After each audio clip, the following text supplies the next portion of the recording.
Spiritual ஜோதிடம் TV நேயர்களுக்கு அடியேன் உங்கள் சிவயோகி சிவசக்திமான் சுவாமிகள் வணக்கத்தை தெரிவித்துக் கொள்கிறேன். இந்த பதிவில் ஆடி மாத ராசி பலன்கள் 12 ராசிகளுக்கு உண்டான ஆடி மாத பலன்கள் தான் சொல்ல போகிறேன். இப்போ இந்த ஆடி மாத ராசி பலன் சொல்லும் போது பொதுவான பலனும் முன்னாடி சொல்றது தான் வழக்கம். அந்த வகையில் இப்போ உள்ள கிரக நிலைகள் எங்கெங்கே எந்தெந்த கிரகங்கள் இருக்குது, அதனால் ஏற்படக்கூடிய பொது பலன்கள் என்ன, அதெல்லாம் சொல்லிட்டு அதுக்கப்புறம் 12 ராசிக்குள்ளான பலனை சொல்ல போகிறேன். அதுக்கு முன்னாடி என்னுடைய குருநாதனை வணக்கம். ஓம் குருப்யோ நம நற்பவே நற்பவே நற்பவே ஓம் காஞ்சி வாசாய வித்மகே சாந்தரூபாய தீமகே தன்னோ சந்திரசேகர பிரச்சோதயாத்.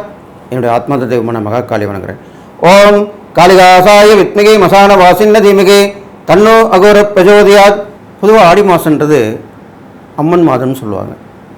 ஆடி மாதத்தில் தான் அம்மனுக்கு உண்டான விசேஷம் உண்டு. மற்ற எல்லா மாதங்களும் விட ஆடி மாதத்தில் தான் அம்மன் இருக்கிற இடங்கள்லாம், கோவிலெல்லாம், ஆலயங்கள் எல்லாமே திருவிழாவாக இருக்கும். கூழ் ஊற்றுவாங்க, தீ மிதிப்பாங்க, பொங்கல் வைப்பாங்க, குடும்பத்தோடு வந்து கலந்துக்குவாங்க. இந்த ஆடி மாதம் பிறக்கும் போது மீன ராசியிலே ராகு பகவான் இருக்கார், ரிஷப ராசியிலே குரு பகவானும் செவ்வாய் பகவானும் வீற்றிருக்கிறார்கள், கடகராசியிலே சூரியன் புதன் சுக்கிரன் அமர்ந்திருக்கிறார்கள், கன்னி ராசியிலே கேது அமர்ந்திருக்கிறார், விருச்சிக ராசியிலே சந்திரன் அமர்ந்திருக்கிறார், கும்பராசியிலே சனி பகவான் அமர்ந்திருக்கிறார். இதனால் என்ன பொது பலன் ஏற்பட போகுது அப்படின்னு பார்க்கும்பொழுது, ரிஷபத்தில் குரு மாறி இருக்காரு, இப்போது செவ்வாய் பகவான் வந்து சேர்ந்திருக்காரு கூட. அப்போ குருவும் செவ்வாயும் சேர்ந்தால் குரு மங்கள யோகம் ஏற்படுது. அப்போது இந்த ஆடி மாதத்தில் குருமங்கள யோகம் எல்லாருக்குமே இந்த அமைப்பு கிடைக்கும். அப்போ குருமங்கள யோகம் ஏற்பட்டிருக்கும் போது செல்வம், செல்வாக்கு, அந்தஸ்தி, பதவி உயர்வு இதெல்லாமே கொடுக்கக்கூடியது அந்த குருமங்கள யோகம். பெரும்பாலும் திருமணமும் நடைபெறும். குரு பலம் இருந்தால் தான் திருமணம் நடக்கும். அதே மாதிரி மாங்கல்ய பலம் இருந்தால் தான் செவ்வாய்க்கு வந்து மாங்கல்யகாரன் சொல்லப்படுது. மங்களகாரன்ற போது மாங்கல்யத்துக்கு உண்டான கிரகமாக கருதப்படுகிறது. அப்போ அந்த குருவும் செவ்வாயும் சேர்ந்திருக்கும் போது கண்டிப்பாக திருமணத்துக்கு உண்டான முயற்சிகள் நடக்கும், திருமணத்துக்கு உண்டான விஷயங்கள் நடக்கும். கடகராசியிலே சூரியன் புதன் சுக்கிரன் இந்த 3 கிரகங்களும் எப்பொழுதுமே சேர்ந்தாலே அதியோகம் என்று ஜோதிட சாஸ்திரம் சொல்லப்படுகிறது. அப்போது இந்த அதியோகமும் இந்த ஆடி மாதத்திலே அவரவர்கள் ராசிக்கேற்ற மாதிரி இருக்கும் இடத்தை பொறுத்து பலாபலங்கள் நன்மையான பலன்கள் தான் கிடைக்க போகுது. அதியோகம் என்றால் யோகத்துக்கு மிஞ்சிய யோகம் தான் அதியோகம்னு சொல்லப்படுது. 3 கிரகங்களுமே சூரியன் ஆத்மகாரகன், தந்தைக்குரிய பித்தூர்காரகன் சொல்லப்படுகிறது, சுக்கிரனான பண்டவர் கலத்திரகாரன் சொல்லப்படுகிறது. எல்லா வசதி வாய்ப்புகளுக்கும் எல்லா சௌபாக்கியம் கிடைக்கக்கூடிய கிரகமாக கொடுக்கக்கூடிய கிரகமே சுக்கிர பகவானாக சொல்லப்படுகிறது. புதன் வந்து மாதுள வித்யாகாரகன் சொல்லப்படுது. உறவினர்கள், வருகை, நட்பு, கல்வி சம்பந்தப்பட்ட விஷயங்கள், வாணிகம், வர்த்தகம் இது மாதிரி எல்லாமே சொல்லப்படுது இந்த புதனுக்கு உண்டான. இப்போ இந்த 3 கிரகம் சேர்ந்திருக்கும் பொழுது நல்ல பலன்கள் தான் கண்டிப்பாக நடக்க போகுது. அதே மாதிரி கன்னிராசியிலே கேது வந்து புதன் வீட்டில் இருக்கலாம், தவறில்லை. அப்போது புத்தி சாதுரியம், குழந்தைகளின் கல்வி வளர்ச்சி, புதிய கல்விக் கொள்கை கண்டிப்பாக ஏற்படும், இதெல்லாமே நடக்கும். அதே மாதிரி விருச்சிகத்திலே சந்திரன் நீசப்பட்டாலும் அவர் குருவுடைய பார்வையை பெறுகிறார். இதுதான் முக்கியமாக சொல்லப்படுது. இது ஒரு யோகம்தான். சந்திரனும் குருவும் ஒருவரை பார்த்து கொள்கிறார்கள். அப்பொழுது குரு சந்திர யோகம் மேலோங்கி நிற்கிறது. அப்போது ஆடி மாதத்தில் இந்த 3 யோகங்களும் அந்த யோகத்துடைய பலனை கண்டிப்பாக கொடுத்து தான் ஆகும். அவர் ராசிக்கு ஏற்றபடி அந்த ஸ்தான பலனை கண்டிப்பாக கொடுக்கும். அப்போது விருச்சிகத்தில் சந்திரன் இருக்க போது கடல் கனிந்த வணிகம் சிறப்பாக இருக்க போகிறது. கப்பல் வழி போக்குவரத்து மேம்படுத்தப்பட போகிறது. இது இல்லாமல் நீருக்கடியிலே அரசாங்கத்தின் மூலமாக மக்களுக்கு ஏற்ற வகையில் நல்ல விஷயங்கள் நடக்கப் போகிறது. நீருக்கடியிலும் போக்குவரத்து நடக்கும். அது மாதிரி எல்லாமே நடக்க போகுது. இதெல்லாமே வந்து இந்த ஆடி மாதத்தில் நடக்க போகுது. பெரும்பாலும் நல்ல விஷயம் தான் நடக்க போகுது. அதுவும் அம்மன் மாதம்னு சொல்ல போது அம்மனுடைய அருள் கண்டிப்பாக பரிபூர்ணமாக கிடைக்கும். எல்லாருக்குமே கிடைச்சி எல்லாருமே எல்லா நலமும் பெற்று வாழ போகிறீங்க. இந்த பொது பலன் வந்து பார்க்கும்போது கும்பத்திலே சனி பகவான் இருக்கிறார். சொந்த வீட்டில் தான் இருக்கார். அவருடைய ஒவ்வொருத்தருடைய ராசிக்கு ஏற்ற மாதிரி அவர் பலன் கொடுப்பார். அதுவும் கும்ப சனின்றது ரொம்ப விசேஷமான நற்பலனை தான் கொடுப்பார். அவர் இப்போ வக்ரகதியில் இருந்தாலும் அந்த கும்பராசியிலே தான் வீற்றிருக்கிறார். அதனால் அவருடைய பலாபலனும் நல்லதாக இருக்க போகுது. அந்த வகையில் பார்க்கும் பொழுது கும்பராசியில் இருக்கக்கூடிய சனி பகவானால் விவசாயங்கள் நல்ல செழிப்பாக வளரக்கூடிய அமைப்பாக இருக்கிறது.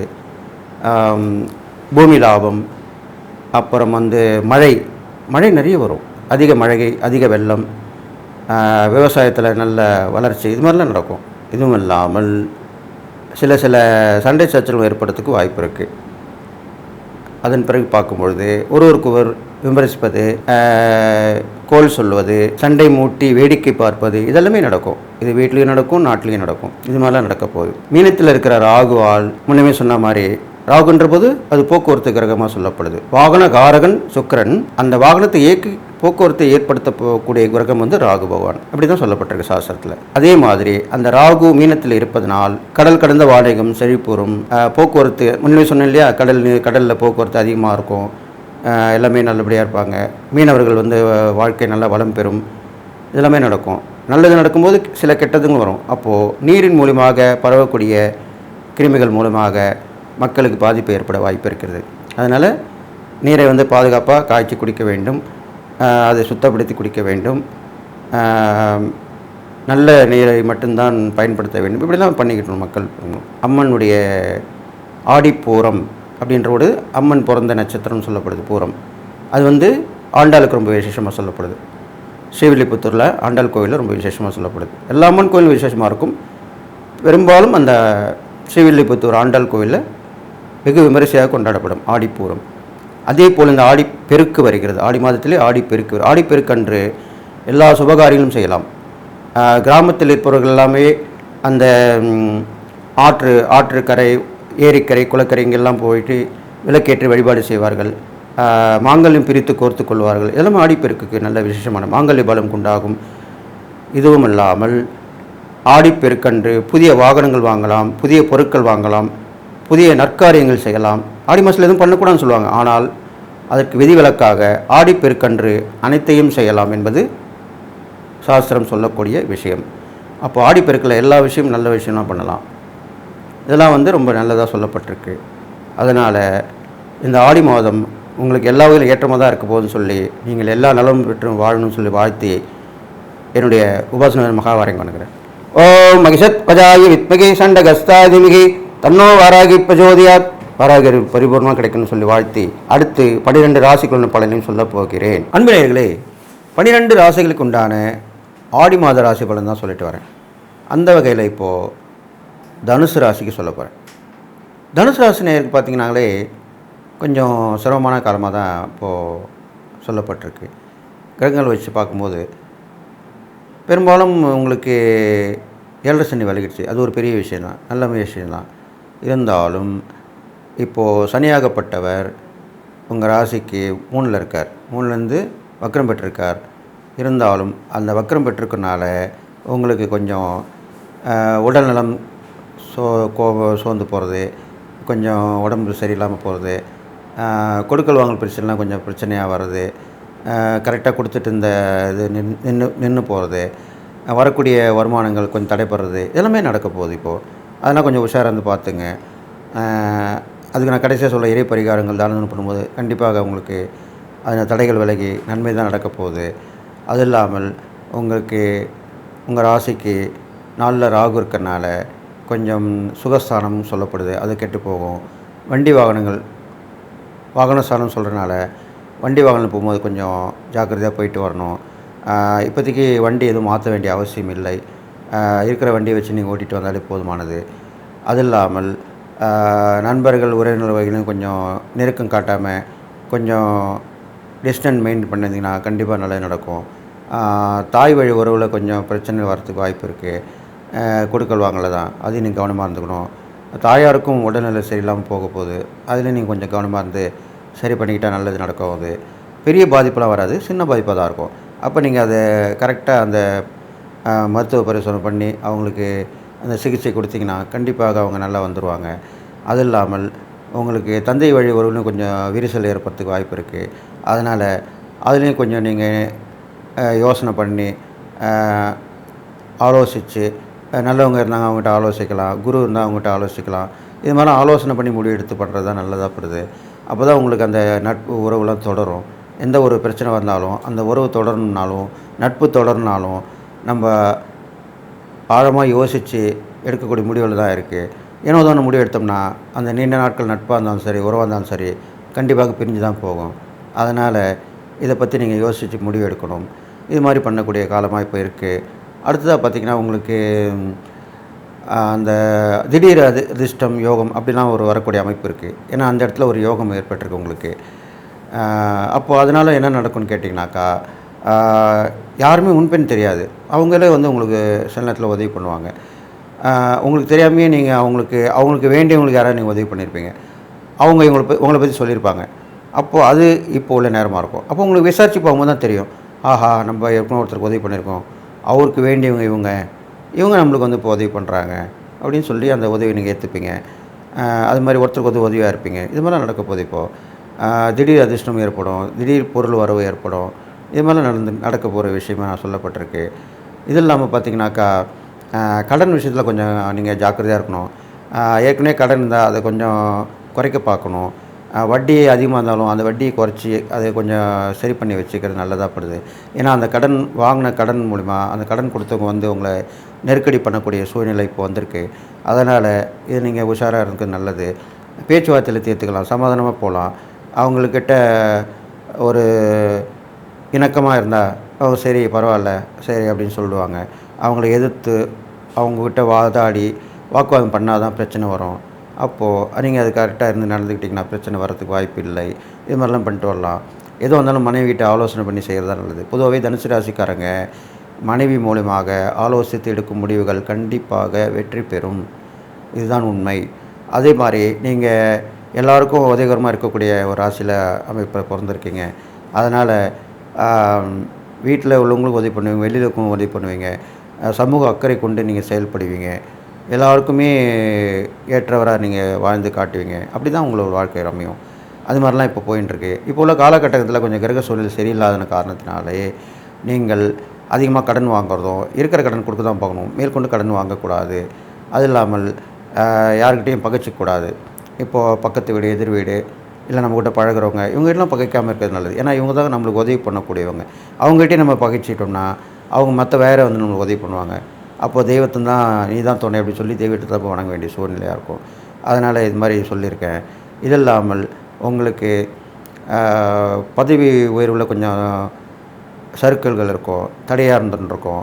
அதெல்லாம் என்ன ஏறன்னு ஆலோசனை பண்ணி அதுக்குண்டான முயற்சியில் இறங்குனீங்கன்னா தான் உங்களுக்கு அந்த பதவி உயர்வு கிடைக்கும். இது இல்லாமல் வளர்ச்சிகளும் சரி, தொழிலும் சரி, வியாபாரத்திலும் சரி, எங்கே மிஸ்டேக் இருக்குது அப்படின்னு கண்டுபிடிச்சி 6ஆம் முறை உட்காந்து யோசித்து முடிவு எடுத்திங்கன்னா கண்டிப்பாக அந்த தொழில் வளர்ச்சியும் வியாபார வளர்ச்சியும் உங்களுக்கு கை வந்த கலையாக அமைஞ்சிரும். அதுக்கப்புறம் நீங்கள் சுதாரிச்சுட்டு வந்துடுவீங்க. அது எல்லாமே ஆலோசித்து முடிவெடுக்கணும். அப்போ இதுக்கு என்ன பண்ணணும்? தியான மார்க்கம் தான் நல்ல விஷயமாக சொல்லப்பட்டிருக்கு. அடிக்கடி தியானம் பண்ணிட்டு வாங்க. உங்கள் குலதெய்வம் இஷ்டதெய்வம் நினச்சி தியானம் பண்ணுங்கள். அது மாதிரி பண்ணிட்டு இருந்தீங்களா நல்ல விஷயமாக நடக்க போகுது. இறை வழிபாடுன்னு பார்க்கும்போது உங்களுக்கு ஆஞ்சநேயர் வழிபாடு ரொம்ப உகந்ததாக சொல்லப்படுது. அவரை வந்து சனிக்கிழமையில் வியாழக்கிழமையில் வணங்கிட்டு வரலாம். நல்ல விஷயங்களுக்கு வியாழக்கிழமையும், தீய விஷயங்களுக்கு இந்த உடம்பு சரியாக போகிறது, தீய சக்தி இருந்தால் அதுக்கெல்லாம் சனிக்கிழமையில் போய் வணங்கிட்டு வரலாம். வியாழக்கிழமையில் போய் வணங்குறது ஆஞ்சநேயருக்கு வந்து உத்தியோகம் சம்மந்தப்பட்டது, தொழில், வியாபாரம், சுபகாரிய முயற்சி இதுக்கெல்லாமே வியாழக்கிழமையில் ஆஞ்சநேயர் வணங்கிட்டு வரலாம். இது மாதிரி வணங்கிட்டு வந்தால் நல்லது நடக்கும். ஒரு 11 வியாழக்கிழமை இல்லைன்னா 11 சனிக்கிழமை ஆஞ்சநேயர் வழிபாடு உங்களுக்கு சொல்லப்பட்டிருக்கு. நெய் தீபம் போட்டு துளசி மாலை சாத்தி வசதி இருந்தால் வெண்ணெய் காப்பை சாத்திட்டு வரலாம். கோவிலில் 11 சுற்றணும். ஆஞ்சநேயரை வந்து எப்பவுமே குறைஞ்சது 11, 21, 108 கூட சுற்றலாம், தப்பு கிடையாது.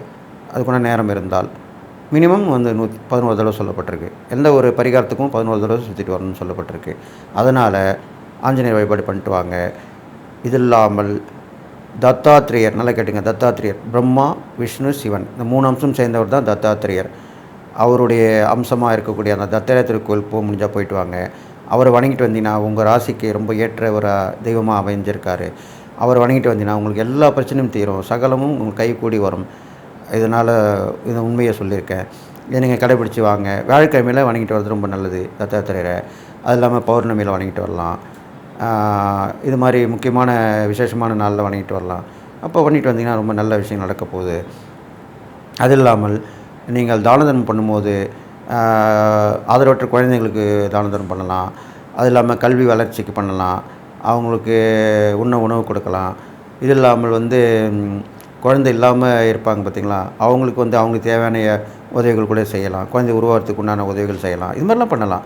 நல்லதும் செய்யலாம், கெட்டதுன்னா கூட இப்போது நீங்கள் செய்கிறது அவங்களுக்கு நல்லதாக படும். அந்த மாதிரி தான், அந்த வகையில் தான் சொல்ல வந்திருக்கேன். அதனால் வந்து நீங்கள் செய்யக்கூடிய செயல்கள் எல்லாமே அவங்களுக்கு நல்லபடியாக படும். அவங்க மேன்மை வருவாங்க. உங்களுக்கு அதனுடைய பலன் கிடைக்கும். எப்பவுமே நம்ம ஒரு நற்பலன் செஞ்சோம்னா அது மூலிமா ஒரு புண்ணியம் நம்மளுக்கு தேடி வரும். நம்ம அக்கௌண்ட்டில் வந்து அந்த புண்ணியம் சேரும். இதுதான் உண்மையான விஷயம். அதனால் இதெல்லாம் பண்ணிட்டு வாங்க. இது மாதிரி பண்ணிட்டு வந்தீங்கன்னா உங்கள் ராசிக்கார நல்ல விஷயம் தான் நடக்க போகுது. அது இல்லாமல் வந்து நீங்கள் ஒரு முக்கியமான விஷயம் இப்போ சொல்ல போகிறேன். என்னென்னு கேட்டிங்கனாக்கா, உங்களை கூடயே இருப்பாங்க ஒருத்தங்க. கூடயே இருந்து பழகியிருப்பாங்க. அது நட்பாக இருக்கலாம், உறவினராக இருக்கலாம். ஏதோ ஒரு விஷயத்தில் நீங்கள் அவங்க கேட்டிருந்த உதவி செய்யாமல் போயிருப்பீங்க. அப்போது அவங்க கொஞ்சம் மனசு கஷ்டப்பட்டு அவங்களுடைய இதுவே வந்து எண்ணங்களே உங்களுக்கு வந்து பாதிப்பாக இருக்கும். அதை நீங்கள் பார்த்து நடந்துக்கணும். அப்போ இதுக்கெல்லாம் எப்படின்னு பார்த்தீங்கன்னா, ஆலோசிக்கணும், யோசிக்கணும். தியான மார்க்கத்தில் இருக்கும்போது தான் உங்களுக்கு அதெல்லாம் உண்மையெல்லாம் தெரிய வரப்போகுது. அப்போ தெரிஞ்சுக்கிட்டிங்கன்னா, ஆஹா நம்ம கூட இருந்தோம், இவங்க கேட்டால் நம்ம செய்யலையே அப்படின்னு மறந்துருப்பீங்க. அதுதான் உண்மையான விஷயம். மறந்துருப்பீங்க, இல்லை ஒரு உண்மையிலே செய்ய முடியாமையே இருந்திருப்பீங்க. அப்போது அதெல்லாம் கண்டுபிடிச்சி அது செஞ்சுட்டு வந்தீங்கன்னா, கண்டிப்பாக இப்போ உள்ள காலகட்டத்தில் உங்களுக்கு நல்ல விஷயங்கள் நடக்கும். இறைசக்தி கிடைக்கும். நல்ல மனிதர்கள் உதவி கிடைக்கும். இது மாதிரிலாம் நடக்கும். அதனால் நான் சொன்ன இறை பரிகாரங்கள், தான தர்மங்கள் இதெல்லாம் பண்ணிட்டு வந்தீங்கன்னா, இந்த தனுசு ராசிக்கு கெடுபலன் கொஞ்சம் நற்பலன் தான் ஏற்பட போகுது. எல்லா நாளும் பெற்று வாழ்ப்பெறுன்னு சொல்லி வாழ்த்தி விடைபெறுகிறேன். நன்றி, வணக்கம்.